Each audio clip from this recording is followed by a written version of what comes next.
What's the first step? Imagine what the first step is. If you watch my stuff, you know what's coming. What are your morals and values, needs and wants, negotiables and non-negotiables?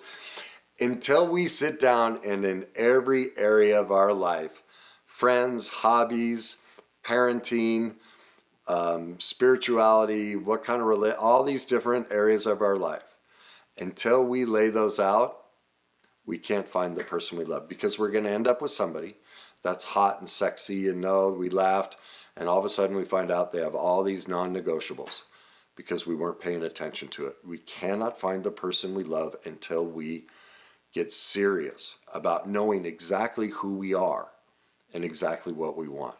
And so I've done tons of videos on that. Please go look under my codependence playlist. There's a whole video series on how to do your morals and values, another video on needs and wants, and negotiables and non-negotiables. Sit down and do that work. You will not find the love of your life unless you do it. It is number one. We have to have that. Now, step number two, go to places that match your interests. See, after doing that, you'll notice. So it's like, I love jazz, so I go to jazz clubs. I like to road bike. Well, I could join a meetup group with people that road bike.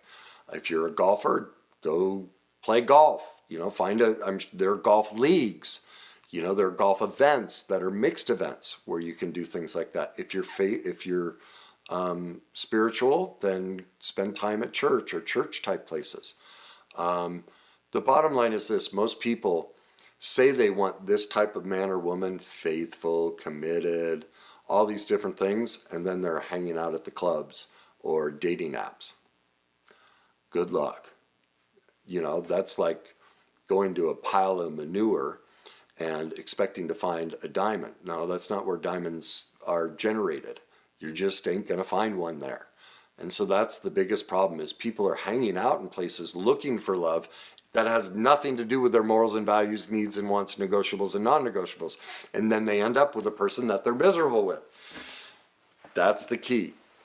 Start hanging out in the places that match your activities, that match your morals and values, your needs and wants. I like plays. I don't like musicals. So I go to plays, things like that. I spend my time in places with things that match my interest. I don't go to places that are about hooking up or, the typical, how do you go meet somebody, bar type stuff. I'm not going to find what I'm looking for there. I don't hang out in bars, so why would I go? It doesn't line up, all right? The next step in this is really deep, and what gets a lot of people in trouble is they spend a lot of time demanding what the other person needs to be. And they go, they need to be this and this. Well, but wait a minute. Have you ever asked yourself, who do I have to become to be accepted by the person that I want? See, many times we want this up here, but we're not living our life to that.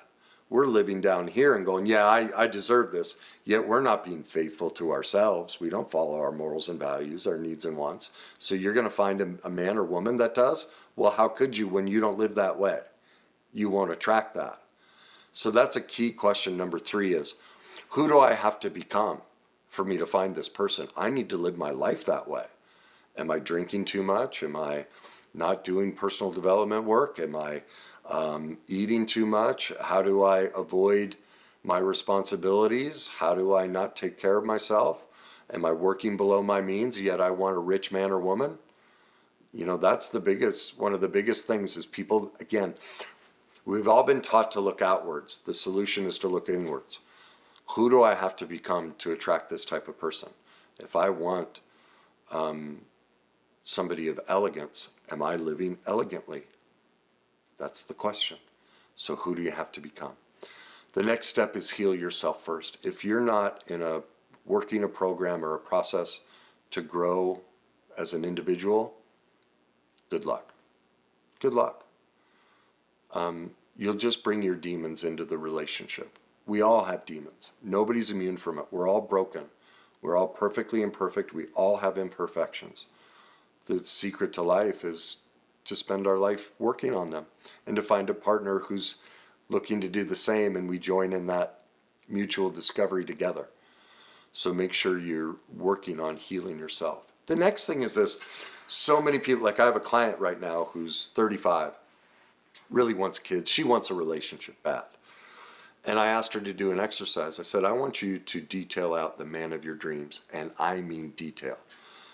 And I was like, so start telling me about it. Well, he's tall. And I'm just like, see, this is what people do. What does tall mean? Tall could be, if you're 4'11", tall could be 5'6". What's tall? Finally, she's like, I don't know, above 6 feet. I said, how much above 6 feet? A little. No, I'm like, no. You have to be precise. Finally, she got 6 foot to 6'2". What kind of hair does he have? Is he bald? Is it shaggy? Is it curly? Is it a lot of it, little of it? Like, I mean detailed. Every area. What kind of job does he have? Oh, good job. What's a good job? How much money does he make? Well, enough to support us. Well, what does support mean? Do you want to have to work, or oh no, I want to stay at home and take care of the kids. Okay, so does that mean he makes 50 grand a year and you live in a trailer home? Oh God, no. And finally, she needs someone who makes over $500,000 a year. Like, see, these are the things we have to think about. And what she was spending her time going, oh, well, there's no man out there like that. Well, if you're in that belief that there's no man out there like that, or woman, whichever it is you're seeking, you won't find it. They'll walk right by you. Right by you. They'll even say hello to you and think you're hot. But you'll be, no, they don't exist. And you'll miss it.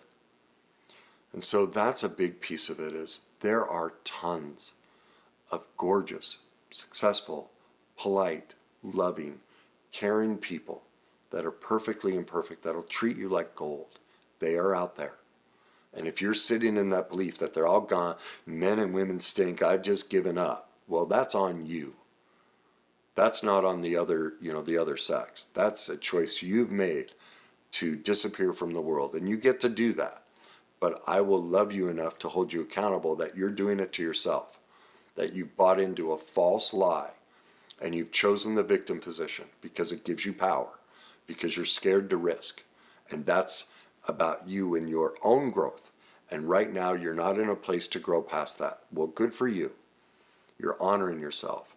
But I will love you enough to hold you accountable and say you're choosing that belief, because there are people out there that are kind and loving.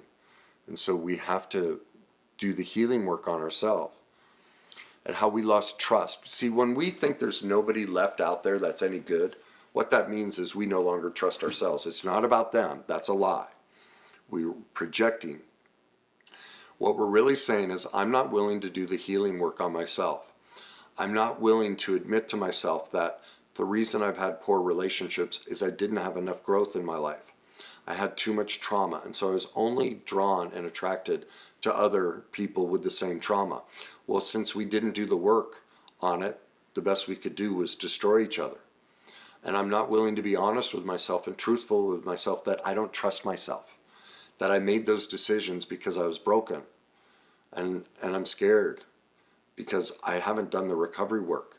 And so instead of taking ownership that I'm the problem and that I need to heal me, I'm just going to blame it on them, and I'm going to check out. That's what's really going on. Now, I don't say that to disparage the person that's stuck there, because the reality is they don't know that. It's very rare that somebody knows that that's the truth of what's happening, because our culture teaches, oh, it's the other person. You're perfect. It's always the other person, which is a lie. No one gets in our life unless we choose it. So whoever we pick, whatever their dysfunction is, it's a mirror to the parts of ourselves we haven't healed. They are our teacher. And if we just blame them, we have missed the lesson. We are repeating ninth grade over and over and over. And you get to do that if you want. But I'd love to see you graduate. I'd love to see you graduate with honors and be the top of your class. And this is how you get there. Finally, the next step is, while you're I don't know if pursuit or wait, while you're allowing this wonderful person to come into your life. Take yourself on dates. Envision on dates that you would go with this person. Maybe you want a person who loves comedy clubs. Well, take yourself there.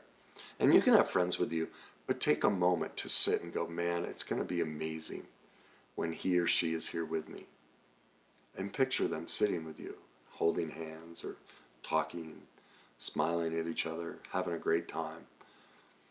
We have to believe that this is our life. And if we choose to believe that it'll never happen, that's what we'll get.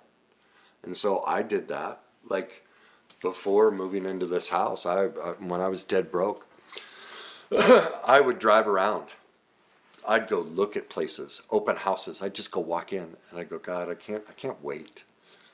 Man, it's going to be amazing when I can decorate. And I'd look at houses and go, how would I decorate this if this were mine? And that's how I did it. The next thing you know, all of a sudden, things are doing better. And then I got to do it. And so things I want in my life that I don't have, that's how I do it. I sit in the feeling, what would it be like to have that? What would I do? How would I feel? You know, like I used to envision myself, the couch that I sit in now. I would sit in my office. God, what would it feel like to have my arms up? You know, what's it going to look like? Do that with the person that you want to find love with. Sit in the experience and then go live the experiences, knowing that someday you're going to live this experience with them. You will share it. And then when you meet them and you do it, you go, let me tell you what I envisioned of you being here. God, doesn't that sound special? That's how you find the love of your life.